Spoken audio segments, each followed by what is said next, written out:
Hello. എന്താ അപ്പം അങ്ങനെ നോക്കിയിരുന്നാൽ മതിയോ? കഴിക്കാൻ എന്തെങ്കിലും ഉണ്ടാക്കണ്ടേ? എന്നും ഈ ചോറും കറിയുമല്ലേ. അപ്പം പിന്നെ ഒന്ന് മാറ്റി ചിന്തിക്കാമെന്ന് വിചാരിച്ചു. പക്ഷേ പേരിലേ വെറൈറ്റി നമ്മുടെ അയച്ചൊക്കെ തന്നെ. തുർക്കിഷ് റൈസ് മസാല ഷവായ. നമ്മുടെ നെയ്ച്ചോറ് തന്നെ കാണാൻ കുറച്ച് ഭംഗിയുണ്ടെന്നേ ഉള്ളൂ. സിമ്പിൾ. പാനിൽ ബട്ടറും ഓയിലും ഒഴിച്ച് ചൂടായി വരുമ്പം അതിലേക്ക് ഓസും ആഡ് ചെയ്യുക. എന്താണെന്നല്ലേ, നമ്മുടെ അരിയുടെ ആകൃതിയിലുള്ള പാസ്ത, നമ്മുടെ വെർമിസെല്ലിക്ക പോലെ ഇരിക്കും. എന്നിട്ട് അതൊരു ബ്രൗൺ കളർ ആകുന്നവരെ വഴറ്റിയിട്ട് അതിലേക്ക് ഒരു ഇച്ചിരി സവാള ആഡ് ചെയ്ത് അതും വഴറ്റി നമ്മുടെ അരി ആഡ് ചെയ്യുക. എന്നിട്ട് ആവശ്യത്തിന് വെള്ളം ഒഴിച്ച് ഉപ്പിട്ട് അവിടെ അടച്ചു വെക്കുക. ഒരു 15 മിനിറ്റ് സംഭവം റെഡി. ഇനി മസാല ഷവായ. ഗ്യാസ് സ്ഥിരം ഉണ്ടാക്കണ ഐറ്റാണ്, ബട്ട് നമ്മൾ മെത്തേഡൊന്ന് മാറ്റി പിടിച്ചു.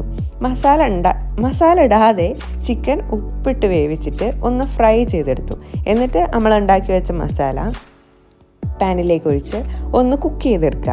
വേണമെങ്കിൽ നമുക്ക് ആ കുക്ക് ചെയ്ത ചിക്കൻ്റെ വെള്ളം ഒഴിച്ചിട്ടൊന്ന് വഴറ്റിയെടുക്കാം. എന്നിട്ട് ഫ്രൈ ചെയ്ത ചിക്കനും കൂടെ ആഡ് ചെയ്ത് കൊടുത്താൽ സംഭവം അവിടെ ഇരുന്ന് സെറ്റാവും.